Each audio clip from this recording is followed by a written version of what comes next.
আলোচনা করব সৎ কাজের আদেশ, অসৎ কাজের নিষেধ প্রসঙ্গে এক গুরুত্বপূর্ণ তত্ত্ববহল সংক্ষিপ্ত কিছু আলোচনা করব ইনশাআল্লাহুল আজিজ। এই মর্মে আল্লাহ সুবহানাহু ওয়া তাআলা বলেন, ইয়া আইয়ুহাল্লাযীনা আমানু লিমা তাকুলুনা মা লা তাফআলুন। হে বিশ্বাসীগণেরা, তোমরা যা করো না তা অপরকে কেন বলো?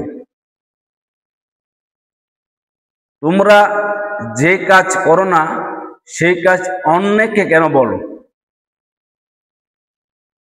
তাহলে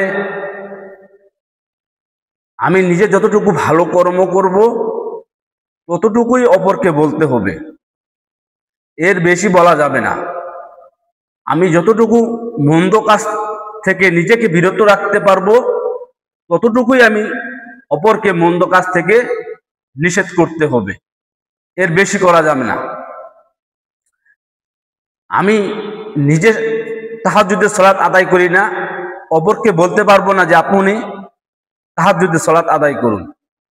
আমি সপ্তাহে 2 দিন সিয়াম, সোম এবং বৃহস্পতিবারে, রাসূল সাল্লাল্লাহু আলাইহি সাল্লাম সোম এবং বৃহস্পতিবারে সিয়াম রাখতেন। আমি যদি সেই সিয়াম পালন না করি তাহলে আমি আরেকজনকে বলতে পারবো না যে আপনারা এই সিয়াম পালন করুন। যতটুকু আমার মধ্যে ভালো কাজ থাকবে ততটুকুই বলতে হবে, যতটুকু আমি মন্দ কাজ থেকে বিরত থাকতে পারবো ততটুকুই অপরকে বলতে হবে, এর বেশি বলা যাবে না। এই কথাই রাসূল সাল্লাল্লাহু আলাইহি ওয়াসাল্লাম বলেছেন। যদি আমি নিজে মন্দ কাজ করি আবার অপরকে বলি যে মন্দ কাজ থেকে বিরত থাকেন, আমি যদি নিজে সৎ না করি অপরকে যদি বলি সৎ কাজ করেন, তাহলে এই ব্যাপারে রাসূল সাল্লাল্লাহু আলাইহি ওয়াসাল্লাম বলেন যে এই ব্যক্তির শাস্তি কি রয়েছে জাহান্নামে। আনাস রাদিয়াল্লাহু আনহু বলেন, রাসূল সাল্লাল্লাহু আলাইহি ওয়াসাল্লাম বলেছেন, ইজাউ ইয়াউমাল কিয়ামা রাজুলিন ইহাফিল নার। বিচারের মাঠে এক শ্রেণীর মানুষকে জাহান্নামে নিক্ষেপ করা হবে। নিক্ষেপ করার সাথে সাথে তান্দালি আকতালি হুহু ফিনার, তার পেট থেকে তার নাড়ি বুড়ি বের হয়ে যাবে, সে তার নাড়ি বুড়ির চতুর্দিকে ঘুরবে। ফাস্তামা আলাইহি আহানুন্নার, সেখানে আরো জাহান্নামীরা জমা হয়ে বলবে, মালাক, ঘটনা কি? আপনার কেন এই অবস্থা? আলাইসা কুনতা তা আনহা মারুফ ও তা আহনা আনিল মুনকার। আরে আপনি তো আমাদেরকে সৎ কাজের আদেশ করতেন আর মন্দ কাজের নিষেধ করতেন, তাহলে আজ কেন আপনার এই অবস্থা? তখন সে বলবে যে আমি যেই সৎ কাজের আদেশ করেছিলাম ওই সৎ কাজ আমি নিজেই করিনি। দুনিয়াতে আমি যে মন্দ কাজের মানুষকে নিষেধ করেছিলাম ওই মন্দ কাজ আমি নিজেই করতাম, যার কারণে আজ আমার এই অবস্থা। তাহলে সৎ কাজের আদেশ ওই ব্যক্তি করবে যে নিজে সৎ। যে ব্যক্তি সালাত আদায় করবে 5 ওয়াক্ত, ও আকিমুস সালাত, সালাত আদায় করে, ও আতু যাকাত, যাকাত দেওয়ার সমর্থ থাকলে যাকাত প্রদান করে, ও তাকুল্লাহ, আল্লাহকে ভয় করে, হালাল রুজি হালাল উপার্জন করে হালাল খাবার খায়, সব সময় আল্লাহকে ভয় করে চলে, একমাত্র 5 ওয়াক্ত সালাত আদায় করে, এরকম ব্যক্তি সৎ কাজের আদেশ করবে এবং মন্দ কাজের নিষেধ করবে।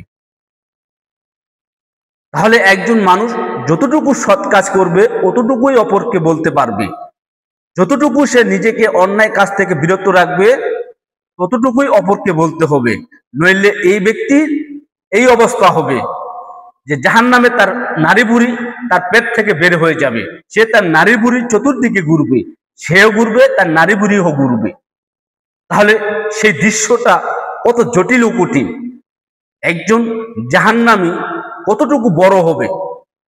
দুনিয়াতে আমরা 5 ফুট 3 ইঞ্চি, 5 ইঞ্চি, 6 ফুট, হ্যাঁ, কিন্তু জাহান্নামে একজন মানুষের আকার আকৃতি কতটুকু বড় হবে। রাসূল সাল্লাল্লাহু আলাইহি সাল্লাম বলেন যে জাহান্নামের একজন মানুষের একটা দাঁত হবে উহুদ পাহাড়ের সমান। তাহলে উহুদ পাহাড় কতটুকু বড়? 4.5 কিলোমিটার লম্বা, 4.5 কিলোমিটার প্রশস্ত। তাহলে একটা দাঁত যদি 4.5 কিলোমিটার লম্বা হয়, 4.5 কিলোমিটার প্রশস্ত হয়, তাহলে একজন মানুষের দাঁত হচ্ছে 32টা। 32টা যদি দাঁত হয়, এক একটা দাঁত হবে 4.5 কিলোমিটার লম্বা, 4.5 কিলোমিটার প্রশস্ত। তাহলে 32টা দাঁতে 4.5 কিলোমিটার যদি আমরা গুণ করি, তাহলে 144 কিলোমিটার লম্বা হবে। 144 কিলোমিটার লম্বা যদি তার মুখও হয়, তার এই মুখ হয়, মুখটাই যদি 144 কিলোমিটার লম্বা হয় আর প্রশস্ত হয় 4.5 কিলোমিটার, নিচের দাঁত এবং উপরের দাঁত, তাহলে 9 কিলোমিটার। 4.5 আর 4.5 9 কিলোমিটার মুখটা প্রশস্ত থাকবে। এই মুখটাই প্রশস্ত থাকবে, এক ঠোঁট থেকে আরেক ঠোঁট 9.5 কিলোমিটার আর প্রশস্ত 144 কিলোমিটার। তাহলে এই জাহান্নামী মানুষটা কত বড় হবে। একজন জাহান্নামীর এক কাঁধ থেকে আরেক কাঁধে যেতে একটা দ্রুতগামী ঘোড়া 3 দিন 3 রাত লাগবে। 3 দিন 3 রাত সময় লাগবে একটা দ্রুতগামী ঘোড়া যদি দৌড়িয়ে যায়। তাহলে 3 দিন 3 রাত, তার মানে 24, 3 24-এ 72 ঘন্টা।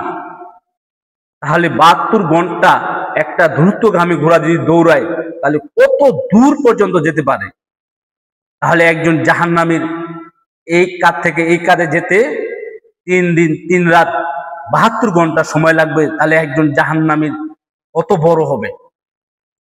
একজন জাহান্নামীর উড়ান হবে বাইজা পাহাড়ের সমান। তার বসার জায়গা হবে মক্কা থেকে মদিনা যতটুকু দূরত্ব, মক্কা থেকে মদিনার দূরত্ব হলো 450 কিলোমিটার পথ। তাহলে একজন জাহান্নামীর মাথা থেকে পা পর্যন্ত তার দূরত্ব কত, তার দেহটা কত বড় হবে। তাহলে তার নারী বুড়িটা কত বড় হবে। সেই নারী বুড়ির চতুর্দিকে সে ঘুরবে। আরো জাহান্নামীরা এসে তাকে চিনতে পারবে, চিনে তাকে বলবে, মালা ঘটনা কি, আপনার কেন এই অবস্থা? আপনি তো আমাদেরকে সৎ কাজে আদেশ করতেন, মন্দ কাজে নিষেধ করতেন, তাহলে আপনার কেন এই অবস্থা? তখন সে বলবে, আমি সৎ কাজে আদেশ করেছিলাম বটে, কিন্তু ওই সৎ কাজ আমি নিজে করিনি। আমি মন্দ কাজে নিষেধ করেছি, কিন্তু ওই মন্দ কাজ আমি নিজেই করতাম। তাহলে সৎ কাজের আদেশ এবং মন্দ কাজের নিষেধ করার পূর্বে আমাকে বুঝতে হবে, জানতে হবে যে এই সৎ কাজ আমার ভিতরে আছে কিনা, এই মন্দ কাজ আমার ভিতরে আছে কিনা, সতর্ক ও সাবধান হতে হবে। আর সকল 5 ওয়াক্ত নামাজি ব্যক্তি, নারী এবং পুরুষ, সকলকেই সৎ কাজের আদেশ করতে হবে, মন্দ কাজের নিষেধ করতে হবে। মহান আল্লাহ সুবহানাহু ওয়া তাআলা বলেন, ওয়াল তাকুম মিনকুম উম্মাতুন ইয়াদউনা ইলাল খায়রি, তোমাদের মধ্য থেকে একটা দল হোক, তোমাদের মধ্য থেকে একটা দল হোক যারা কল্যাণের দিকে আহ্বান করবে, মানুষকে কল্যাণের দাওয়াত দিবে, আখিরাতের এবং দুনিয়াতের কল্যাণের দাওয়াত দিবে। তারা ওয়া ইয়াকমুরুনা বিল মারুফি ওয়া ইয়ানহাউনা আনিল মুনকার, তারা সৎ কাজের আদেশ করবে এবং মন্দ কাজের নিষেধ করবে। তোমাদের মধ্য থেকে একটা দল হোক যারা মানুষকে কল্যাণের দিকে আহ্বান করবে, সৎ কাজের আদেশ করবে, মন্দ কাজের নিষেধ করবে। উলাইকা হুমুল মুফলিহুন, আর তারাই হবে সফলকামী। তাহলে আল্লাহ বলছেন তোমাদের মধ্য থেকে একটা দল হোক। সেই দলটা কারা হবে? সেই দলটা সমাজে যারা বসবাস করছে, প্রত্যেকটা এলাকা, প্রত্যেকটা মহল্লায়, প্রত্যেকটা গ্রামে যারা বসবাস করছে, এদের মধ্যে যারা ভালো মানুষ বা আকিমুস সালাত, সালাত আদায় করে, বা আতু যাকাত, যাকাত প্রদান করে, ওয়াত্তাকুল্লাহ, আল্লাহকে ভয় করে, এই ব্যক্তিরাই সৎ কাজের আদেশ করবে এবং মন্দ কাজের নিষেধ করবে। তাদেরকেই আল্লাহ বলছেন যে তোমরা সৎ কাজের আদেশ করো, মন্দ কাজের নিষেধ করো, তাহলে তোমাদের মধ্যে একটা দল হোক। আর এই নামাজি ব্যক্তিরা তারা একটা ঐক্যবদ্ধ হয়ে এই সৎ কাজে, সমাজে সৎ কাজের আদেশ করবে, সমাজের যে অন্যায়গুলো আছে এই অন্যায়ের বিরুদ্ধে প্রতিবাদ করবে, এই অন্যায় কাজে তারা বাধা প্রয়োগ করবে। যে ব্যক্তি নিজে সৎ নয় সেই ব্যক্তি যদি কাউকে সৎ কাজের আদেশ করে তাহলে তাকে কেউ মেনে নেবে না। যে ব্যক্তি অন্যায়ের সাথে জড়িত সে যদি অন্যায়ের কাজে বাধা দেয় তাহলে সেই অন্যায়ের বাধা ওই ব্যক্তিরা মেনে নেবে না। এজন্য আল্লাহ বলছেন যে সৎ কাজের আদেশ এবং মন্দ কাজের নিষেধ তারাই করবে যারা ভালো মানুষ, যারা আল্লাহকে ভয় করে পাঁচ ওয়াক্ত সালাত আদায় করে। তাহলে সমাজে ভালো মানুষরা ঐক্যবদ্ধ হয়ে, দলবদ্ধ হয়ে এই কাজগুলো তারা করবে। যদি তারা এই কাজগুলো না করে তাহলে তারা সফলকামী হতে পারবে না।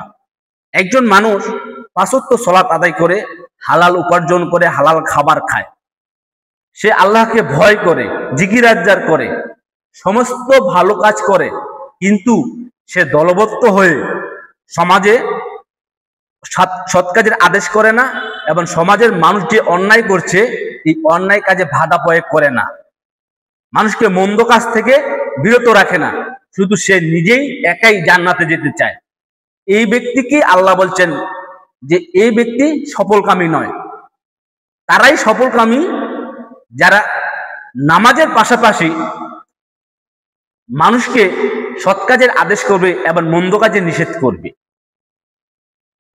দুনিয়াতে সবারই কর্ম করতে হয়, আপনি কর্মের পাশাপাশি আপনারা যারা ভালো মানুষ পাঁচ ওয়াক্ত সালাত আদায় করেন আপনারা সময় বের করবেন, অন্তত সপ্তাহে 2-1 দিন সৎ কাজের আদেশ করতে হবে, মন্দ কাজের নিষেধ করতে হবে। আর এই মন্দ কাজের নিষেধ করতে হলে দলের প্রয়োজন, ঐক্যের প্রয়োজন, সমাজে দলবদ্ধ হয়ে এই কাজ করতে হবে, নইলে এই কাজ করা যায় না। একজন ব্যক্তি 10 বছর 20 বছর ধরে নেশাদার দ্রব্য বিক্রি করছে, তো এই নেশা বন্ধ করতে হলে সমাজের ঐক্যবদ্ধ হয়ে এই নেশাকে বন্ধ করবে। তো এই নেশাকে বন্ধ করতে হলে ভালো মানুষ লাগবে যারা নেশা পান করে না।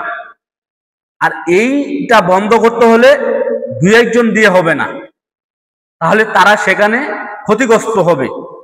এটা সমাজে ঐক্যবদ্ধ হয়ে সমাজের মানুষ এই অন্যায়কে বন্ধ করতে হবে, সৎ কাজের আদেশ করতে হবে দলবদ্ধ হয়ে, নইলে তারা আঘাতপ্রাপ্ত হবে। এই কাজ প্রত্যেকটা এলাকা, প্রত্যেকটা সমাজে, প্রত্যেকটা মহল্লায় সকলকেই করতে হবে। যারা যারা সেখানে কর্ম করে দূর থেকে এসে, বিভিন্ন ডিস্ট্রিক্ট থেকে এসে অন্য এলাকায় কর্ম করে যে ব্যক্তিরা, তারা ভালো মানুষ, পাঁচ ওয়াক্ত সালাত আদায় করে, এই ব্যক্তিরাও সেই এলাকার মানুষের সাথে জড়িত হয়ে, যারা পাঁচ ওয়াক্ত সালাত আদায় করে তাদের সাথে জড়িত হয়ে তারা এই কাজগুলো করবে, সৎ কাজের আদেশ করবে, মন্দ কাজের নিষেধ করবে। সকলকেই করতে হবে, সেই এলাকার স্থানীয় হোক আর অস্থানীয় হোক, সকলকেই এই কাজগুলো করতে হবে যারা ভালো মানুষ। এরপর আল্লাহ সুবহানাহু ওয়া তাআলা বলেন, ইন্নাল্লাহা ইউহিব্বুল লাযীনা ইউকাতিলুনা ফি সাবিলিহি সাফফান কাআন্নাহুম বুনয়ানুম মারসুস। যে যারা আল্লাহর পথে সংগ্রাম করে দলবদ্ধ হয়ে সুদৃঢ় প্রাচীরের মতো, যারা আল্লাহর পথে সংগ্রাম করে দলবদ্ধ হয়ে সুদৃঢ় প্রাচীরের মতো, একটা ইট যেমন আরেকটা ইটের সাথে সিমেন্টের মাধ্যমে লেগে থাকে, বড় বড় অট্টালিকা তৈরি করে, তো সমাজে যারা ভালো মানুষ আল্লাহ বলছেন যে তারা দলবদ্ধ হয়ে আল্লাহর পথে সংগ্রাম করে,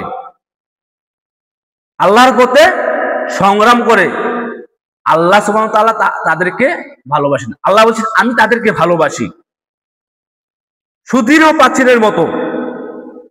তাহলে দলবদ্ধ হয়ে আল্লাহর পথে সংগ্রাম করতে হবে। আর এই সংগ্রাম হলো সৎ কাজের আদেশ করা এবং মন্দ কাজের নিষেধ করা। সমস্ত মন্দ কাজের উপরে ভালো মানুষ যারা, তারা ঝাঁপিয়ে পড়বে, তারা অন্যায়কে যে কোনো মূল্যে সেটা বাধা প্রয়োগ করবে, বন্ধ করবে। তাহলে আল্লাহ সুবহানাহু ওয়া তাআলার পথে সংগ্রাম করা হলো, এবং আল্লাহ এদেরকেই ভালোবাসবেন। একজন মানুষ সে একা একা থাকে, ভালো কর্ম করে, নামাজ পড়ে, কিন্তু দলবদ্ধ হয়ে অন্যায় কাজে বাধা প্রয়োগ করে না, সমাজের অন্যায়কে বন্ধ করার চেষ্টা করে না, এই ব্যক্তি ভালো মানুষ নয় আল্লাহর কাছে, আল্লাহ তাকে ভালোবাসেন না।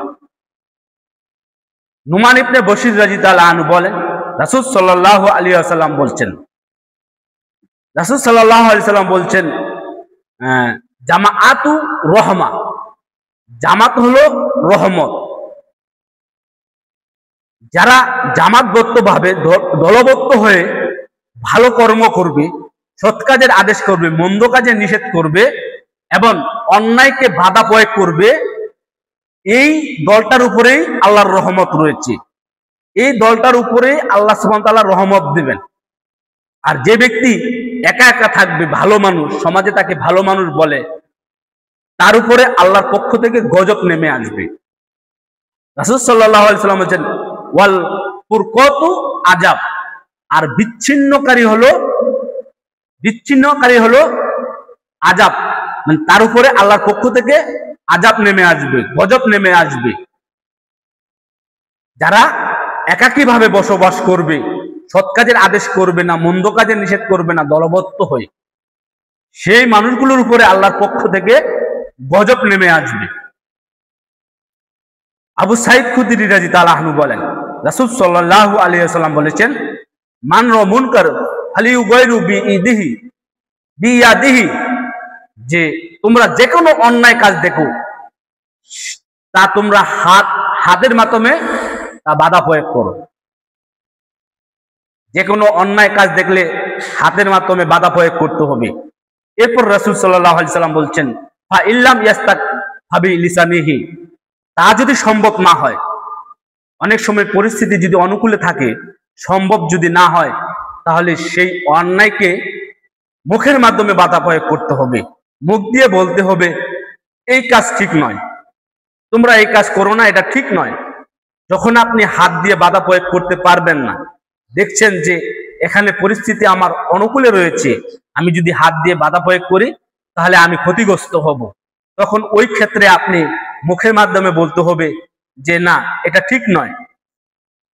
ফা ইল্লাম ইয়াস্তাক ফাবি কলবিহি, যদি তাও সম্ভব না হয়, রাসূল সাল্লাল্লাহু আলাইহি ওয়াসাল্লাম বলছেন, মুখের মাধ্যমে বাধা প্রয়োগ করা সেটাও যদি অনুকূলে থাকে, তাও যদি সম্ভব না হয়, তাহলে আল্লাহ রাসূল বলছেন যে তোমরা অন্তর থেকে ঘৃণা করো, ওই অন্যায়কে অন্তর থেকে ঘৃণা করো। ওয়াজালিকা আদআফুল ঈমান, আর এটাই হবে সবচেয়ে দুর্বল ঈমানের পরিচয়।